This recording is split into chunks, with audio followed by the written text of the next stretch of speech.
What's up, guys? Welcome back to Tactics Hammer. It is Dataslate Balance Day, and we are looking at the Tyranids. They have had a lot of changes come in the last couple months, like many armies have, but probably more than any of the others, coming with the initial changes of 10th dropping, and then the adjustments, and then of course the giant adjustments with the Codex dropping, and then again a week later some more points adjustments here. So we have a lot to talk about with the Tyranids. I'm going to put together here a bit more of a who were the winners and losers on these changes list, not really a tier list of any kind. So we're just going to briefly go over what these things mean for Tyranids. The devastating wounds no longer splash, and until they are FAQ'd, for some reason they no longer count as mortal wounds, and as such the 90% of the interactions that were happening with mortal wounds, like Adeptus Custodes and the new Norn Emissary, where they have a 4-up Feel No Pain against mortal wounds, is actually not happening against devastating wounds anymore. So kind of a nerf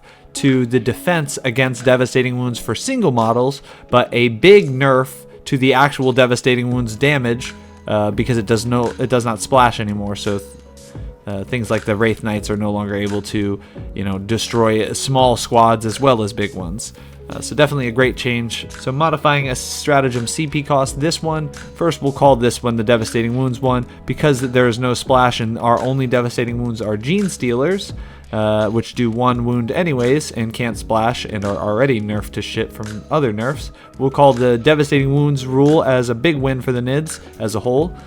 This one is probably a big loss for the Nids, the most commonly run unit, or one of the top 3 most commonly run units, the Hive Tyrant for his free stratagem, and normally the Foot Tyrant because they like the Assault aura as well.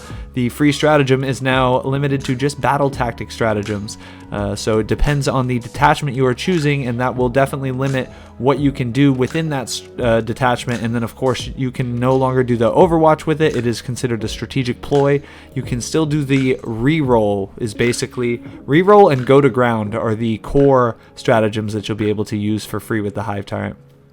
So you'll have that reroll in your back pocket available, but still that nerf is definitely going to be heavily felt by all armies that are abusing this, which is a lot of the armies are using it. And then it also affects the Vex, which is very good. It lets people have less options. You cannot make Overwatch cost 1 more anymore. So the Nids weren't running as much of the Vex, with Swarmlord costing so much already and now going up by 20 more points. So that end of it, probably a small victory compared to how it hurts other armies. The Fire Overwatch stratagem now requires actual vision of the target. This is great. It means that things like indirect fire can't Overwatch unless they get vision. We don't have indirect fire that's any good. Our Hive Guard have gone up by more points per model, and they are already unusable. So this is a big win for Nids because it only stands to help us. Insane Bravery, this is a huge victory for Tyranids and a general shift of the meta into a more relevant leadership test based army game, where these battle shock tests, one, you can't pass them with 1 CP just by waiting until you fail and choosing that one. Now you have to choose before you cast Insane Bravery to use it on a battle shock that you're worried about failing. More likely later in the game when you're thinking it could be a swing to the outcome of the game, because you can only use it once per battle as well.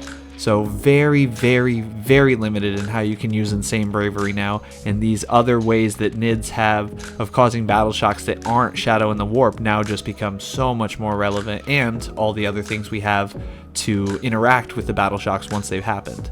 So this will definitely come up. Big win for the Nids there. Overall, all the rules here so far, and this one, the Ruins visibility affecting towering models. It looks like aircraft models are an exception to this, so slight win to the aircrafts, but a big impact to the Knights and the Chaos Knights. Those are basically out. They can only see through 1 terrain feature, and that one they have to be standing in. So very easy to zone them out, and they would only be 1 Ruins feature away from you in order to see you, which means they are close enough to charge, and you can't see them as well, I think is how it works. So there's a give and take there, but there was, it was very important that the Knights be able to see and shoot everything every turn. So I think that's going to basically push out these towering models. We have nothing good towering, so big win for the Nids there too. Alright, on to the actual units here. We are looking first at the Let's see. Let's start with the Hieroduals. I'll just do these both since they're at the top here, the Scythe and the Barb. These are going to definitely be in the loser category. They are going from 30 points per model to 300 or 300 points per model to 330 and 340. So I think like a 30 or 40 point increase. Pretty heavy increase even for the high point cost that they are already. And no other changes. They will obviously be able to interact with the detachments, so that is a slight gain for them. The main detachment does work pretty well on them anyways, being able to put that feel no pain on them with the stratagem, and being able to gain lethal hits to vehicles. I really don't think it's a huge gain having these new stratagems or these new detachments available to them, and losing those points will definitely call them a loser. They Barb Gaunts still doing great things, costing 5 more and then 5 more after that, so a 10 more total cost so far increase in the Gaunts. They are still doing their thing. They're causing reduction in movement to an infantry squad, and of course the important infantry squad damage that they can do, D6 per model, is very, very strong. So a multi-use unit that probably needed a little bit of nerf. Still, I'm running probably 1 squad of 5 of them in most of my armies. So the Biovore here, or the Pyrovore, tough to tell which is which in these new models still for me. We don't have the... I'm insane here. Yeah, it looks like only one of these is here. There we go. Okay. I think this is the Biovore. So Pyrovore is going to be in the winner category. He gained a wound up from 4 to 5. That's pretty big time, so 2 damage models don't take them out so easily. I think just in general they're a pretty tough unit for 30 points, and you know, running more of them, especially in the detachment for restoring wounds, where you can actually bring models back into the Pyrovore unit. I think they might be kind of sneaky in there for some, you know, some fun games. Maybe not a competitive list, but at least a 1 include for removing the cover, only being 30 points cost and pretty durable. So I'll call them a winner. Obviously a loser on the Biovores, going up in cost again, and limited to shooting 1 spore per turn. Still, auto include the Biovore. I think we'll see a lot of our auto includes are going to be on this loser category here, and the Nids are gaining from the Codex, but brought down almost equally in balance to the losses in points to our very important units that are just going to be in every single army. So the cost has decreased for the Broodlord. I'm going to put him in the loser category because a Broodlord without his Genestealers is no Broodlord at all, and the Genestealers have been nerfed. They have 1 reroll on the hits now for ones, which is going to help them against smaller things, but against anything that has any relevant save where the -2 isn't equivalent to a devastating wound, then having the full rerolls rather than just rerolls on 1s is just so much more helpful for fishing for the devastating wounds. And just in general, Twin Linked is just such a strong ability to have to grab more wounds on their -2 AP profile. So I think gaining the 1 reroll to hits just doesn't equate to that. They are a little cheaper than they originally were, I think. The Broodlord's 10 cheaper, but I'm going to put them both on the loser category, bordering big loser category. I'm going to put him in the loser category. I'm going to put these guys in the big loser category for now. So let's see, the Carnifex we're looking at here. I'm going to put Carnifex and Old One Eye both together. I'm going to put them in winner. They have no changes in their points values. Which is a win across any army that has, you know, stuff that's decent in your army. You should expect it to be nerfed. So the stuff that was already decent and very usable in the Nid army, Carnifex, Exocrine, Gargoyles, right down the line here on the left-hand side, Haruspex, these 4 and a few more were already good models, and because they are not affected by the points changes and they are gaining these new detachments, Carnifex has again worked pretty well, having the option to have lethal hits in the other detachment versus vehicles, but I think they're going to be very strong in the Synaptic and the Crusher Stampede detachments. So these are definitely a winner, both of them, just because they are one of our melee models that aren't seeing any big nerfs to them. The Deathleaper, big winner. This guy only seeing a little bit of changes, but these little changes have added up to the point where he is just point value, just an undeniably good model. 70 points now for stealth, for lone operative, an incredible attack profile with precision on it. Very, very high likelihood to kill a lot of these leader units. Space Marines, Eldar, really anyone that doesn't have like a really tough leader in there with invuln saves involved or like a lot of wounds or both normally, he's going to be able to kill that leader. He has a CP gaining ability with Swarmlord costing 270 now. That's going to be one of your only ways to gain an extra CP in a battle round, and he gets that for killing a leader. And then the Battle Shock for Aura -1 leadership, just flat out, for being within 6 inches of him, I think 6 or 12, I think it's 6, which is not too hard to achieve, honestly. And then if they're minus even 1 model in the unit, then they take a relevant during the command phase Battle Shock at that -1 on top of the other Battle Shocks that you're probably making them take with all the new NID stuff going on here. So 70 points for all that going there. And he gained an extra save. He was down from a 4-up save to a 3-up base save with the 4-up invuln still.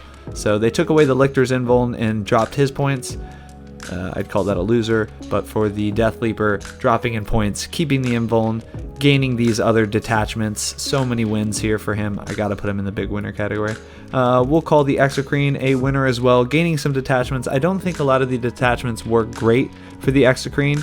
I think the lethal hits and the sustained hits, possibly from infantry and against monsters and vehicles, is probably his best home. That said, he didn't go up in cost at 135, still a very durable unit. The Zoanthropes have gone up, making him probably one of our better options for getting rid of stronger vehicles just from sheer amount of 8 strength attacks. You're probably going to be wounding on 5s on a lot of those, but with lethals possible, he's probably a pretty darn good option there for us to use as a big bug. Not a lot of points, lots of wounds, so I'll say he's a winner just for not changing in value there.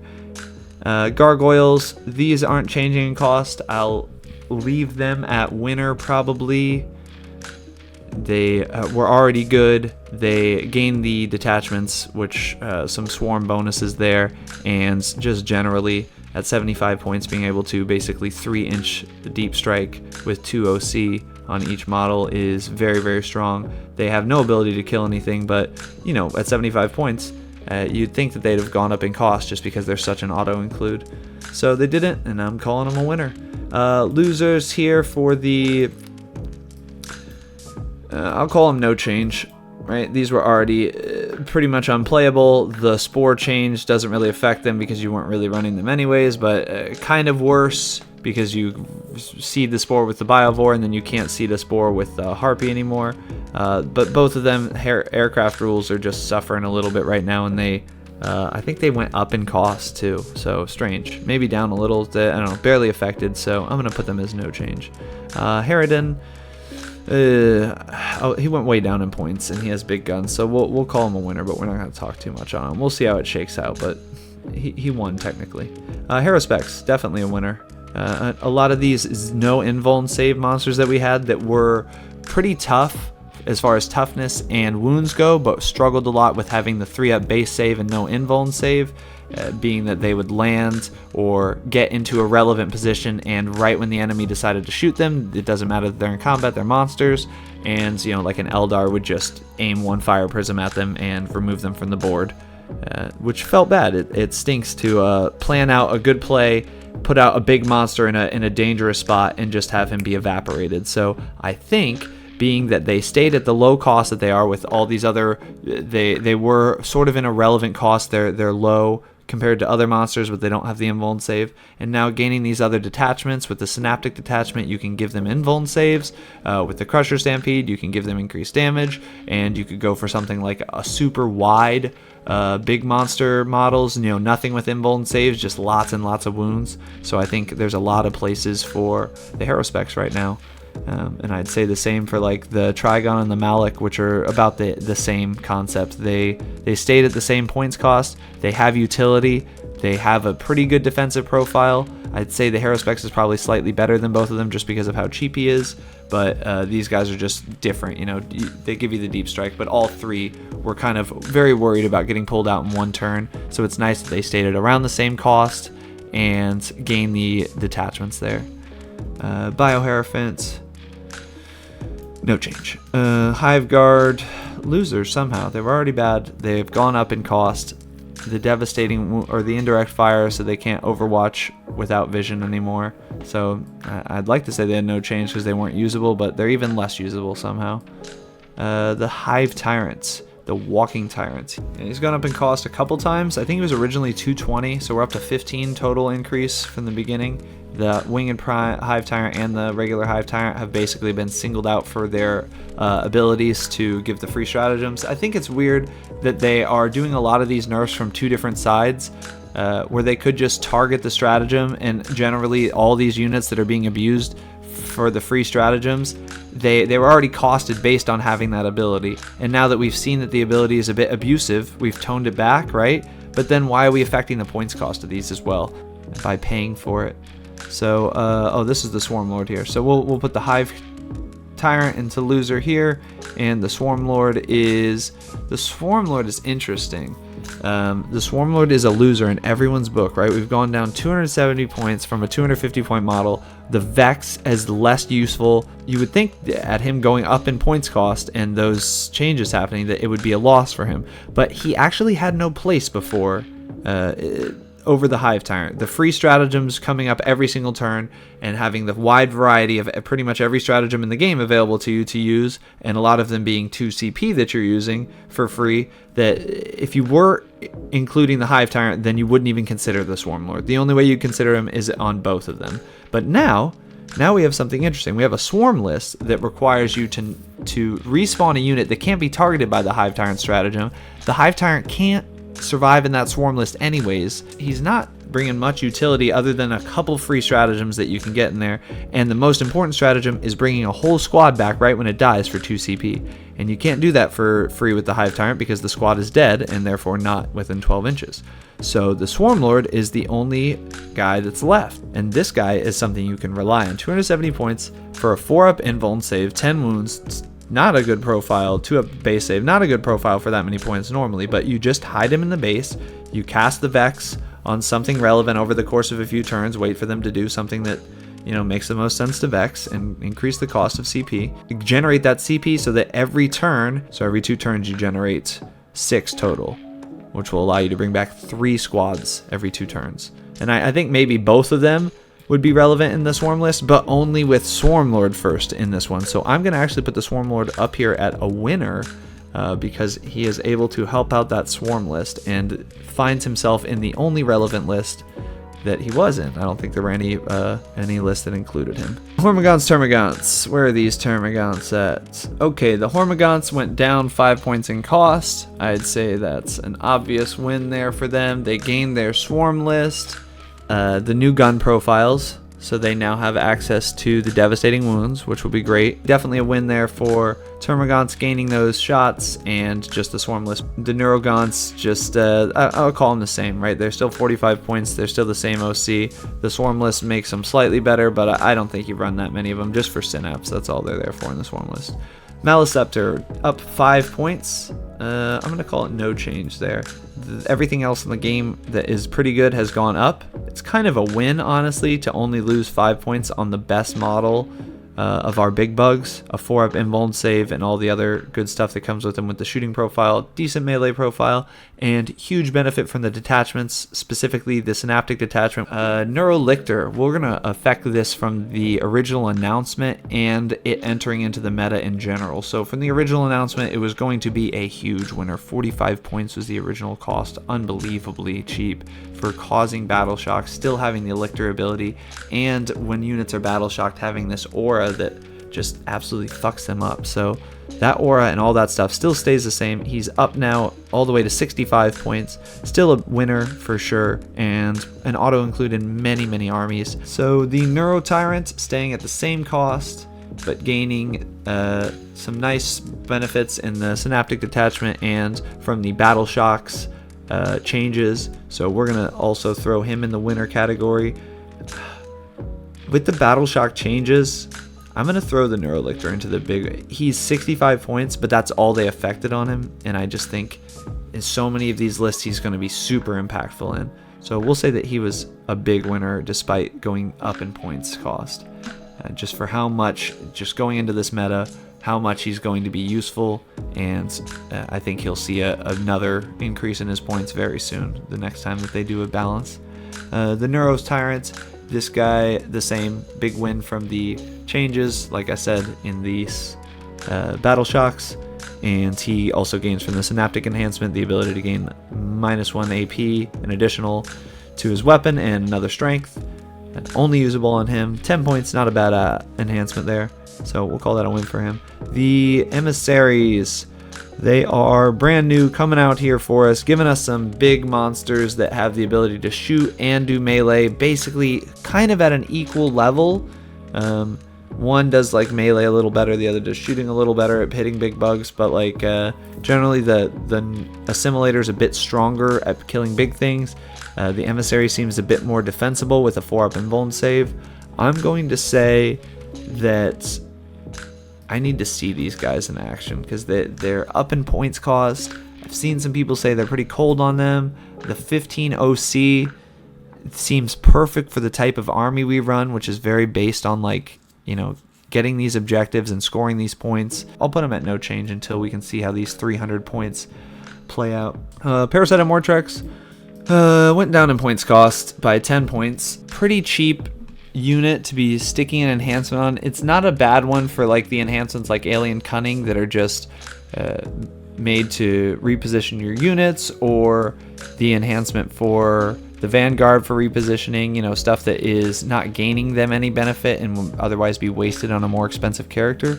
But his actual profile, I don't know if points would fix it up. It just didn't feel like that much utility was being had. He struggles to clear out a squad. I'm going to go ahead and stick him at... He won, but it doesn't matter. The Psychophage, we're going to put no change on this guy. He got his Psychic criticals got nerfed. There wasn't enough Psychic armies for that to be like super relevant. It was more just like a happy moment when it came up. Oh, look, there's a Psyker there and I can go get really easy criticals against them at 2-ups, but so easy to pull off. Any decent big gun is just enjoying itself, pulling all these wounds off with a pretty low toughness and pretty weak saves. The feel no pain is nice, but it's on himself as well as others, so it's kind of like the Venomthropes where you're just like, well, why don't I just shoot him off the board and then the other bugs? So no change there. Raveners, they are going to be called a winner here because they were not affected in their points value, and they are very useful for scoring points later, and a lot of our other scoring points mechanisms went up in cost, like the Biovores and the Rippers. Still, I think with so many things like the Gargoyles that can do the job that these guys do, being able to score an objective the Gargoyles can do very easily. They have the 3-inch deep strike. Obviously, the Raveners can be doing it again, but they're at risk when they're on the board, and I'd just say rather than running Gargoyles in one of these, just run 2 squads of Gargoyles and just have one set of Gargoyles do a job one time, leave the others in deep strike, and when you would reposition these Raveners that would be at risk, you can instead drop the other Gargoyles in. You have higher OC, more movement, more models to chew through. Alrighty, we are definitely looking at a big winner here. They went to 15 points, then back up to 20 points, but more importantly, they went from being 3 models each to 1 model, deep strikeable, no OC, but they do have the ability to basically do actions like a Spore would, so we can only seed 1 Spore per turn, but these sort of middle out the difference that you would have there for costing more for paying for 2 Biovores. They would now be 150 points instead of having to pay all that. You can just grab 2 Ripper Swarms, put them in deep strike, and wait to do the job of the Biovore. A little bit more survivability, but slightly bigger base, so tougher to place. Screamer Killer, definitely a winner here, 10 points down. More interaction with the Battle Shock stuff. His Battle Shock is not always in that relevant of a scoring time. It doesn't happen in the command phase, so it will stop people from using stratagems, and it can affect your secondaries. But I'd still say at 170 points he's a bit overpriced, but still a winner. The Tervigon, 10-point increase, but no utility in the Swarm list that has been recently released because there are no targets for the big guns on there. If you stick a Tervigon in there, you are giving big guns their only target, and so your only job then is to hide the Tervigon. Then you have to string out your Gaunts to only be 6 inches away, and then even if you keep your Tervigon on alive the full time, you're only restoring a 20-man squad of Gaunts.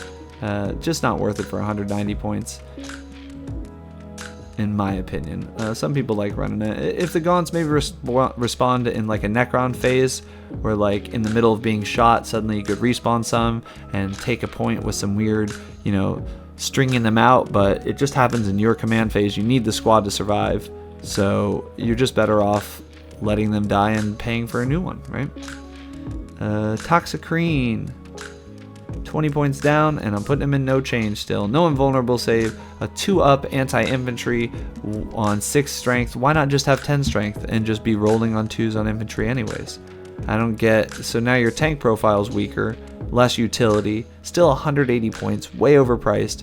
So little attacks for how much damage is being done. Some slightly weird battle shock interaction that's okay. The only real good stuff here going on is, it's a tough one. I think he's still irrelevant, just not cheap enough compared to the other big bugs. The warriors have been given a boost for sure. The ranged ones untouched, but gain the bonuses from the detachments, which are pretty helpful to them. The melee warriors are a bit cheaper, which can bring them closer in line to the ranged ones, which seemed a bit better. But both of them are kind of still struggling from the what is our job, you know. They don't have enough OC with a small amount of units that they have to actually take points, so they'd be better off with, you know, gargoyles, gaunts, things like that. And they don't have enough damage to really kill stuff, even though they can take a venom cannon and a barb strangler. It's sort of like the stuff they have feels cool to use, like you can fall back and shoot and charge, and you got rerolls on the hits with the melee squad, and the guns feel kind of good if you can get the +1 to hit on them. Unfortunately, the counterplay to them is to just shoot them. They don't have a very good defensive profile. They just remove them and there's no more fun games for them. So I think they're still struggling a bit to find a home. Oh my boy, the Tyrannofex just absolutely devastated into the dirt. They hit him from both sides, slapping him more times than a Mr. Mime with the double slap. He's got the -1 to hit, which basically allowed him to be a 12 toughness, 16 wound tank running up the middle and drawing fire, while also eventually reaching the 18-inch range of his flamer profile and having some danger to, you know, pretty much any character, just because you can put him out there and serve as a real tank. That's not going to happen anymore. He doesn't have the -1 to damage. He has gone up in points by 45. Just way too expensive for the flamer profile to even be considered, really. Just, you know, a couple of fire prisms could pull him off the board after being shot by, you know, any low damage models. 2 damage stuff is just going to be able 7 strength. 2 damage stuff is just going to be much more devastating to him, and those are pretty common when you're running up the middle and everything on the enemy board can see you. So the rupture cannon benefited from the rule, maybe slightly, probably not, but maybe slightly, because you can reduce the damage on like one giant gun that attacks you to 0 on 1 turn. But with the 45 increase in points, it is a loss for all versions of the Tyrannofex. Tyrant Guard here. These guys are losing nothing but losing something. They are very, very defensible, but there's just no use for them right now. The meta is currently hiding these Tyrant Guards, the Hive Tyrants and the Winged Hive Tyrant. Less relevant to pull them out. Enhancements on these new detachments aren't giving them as much survivability probably as the original detachment running them in. And even in that original detachment, you know, a lot of people were just running the 5-up Feel No Pain and no Tyrant Guard. So I think they're very defensible for their cost. They just don't have a good spot. Venomthropes, these are definitely a winner. Same cost as before. At 70 points, they protect all of the infantry troops in your army. It sucks that they're best friends to protect, the Zoanthropes, sharing each other's auras with the 6-up invuln from the Zoanthrope and the -1 to hit from the Venomthrope.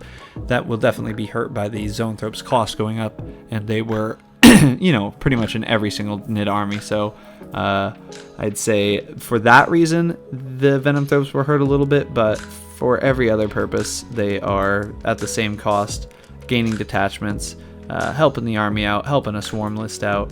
I think probably just a general winner, just because they are auto included in a lot of lists and you don't have to increase their points cost. Von Ryan's Leapers, lots of attacks. They were kind of in a weird spot before because they are being put in Infiltrate, but they don't have the lone operative that the Deathleaper and the Lictor do, so you know, they're very easy to shoot off the board if you don't get first turn, and if you do get first turn, you probably don't want to put them close enough to where they could get a charge in anyways, because if you didn't get first turn, they're going to get charged. They do have fights first, which is nice.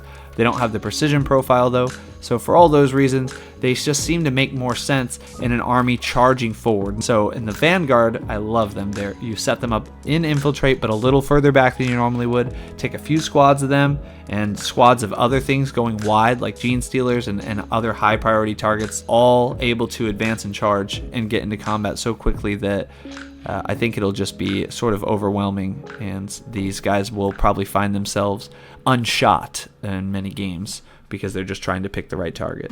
The Winged Prime, he's definitely a winner here, down from 80 points to 65. I don't know, because he's stuck with the Gargoyles or the Warriors. Neither really. The Warriors don't have a great home right now. You're making them more killy, but they weren't that killy to begin with, so with 210 points, you'd probably be better off just getting a big bug to do whatever job you're trying to do there. And then joining the Gargoyle squad, the Gargoyles are trying to score points, avoid combat, and he wants to be in combat, so I don't know, it's kind of weird. He's a winner, but what's he really doing? Last but not least, the big losers, 20 points, 21 points, 7 per model, I think, is what the cost increase ended up being, somewhere around 20 points total.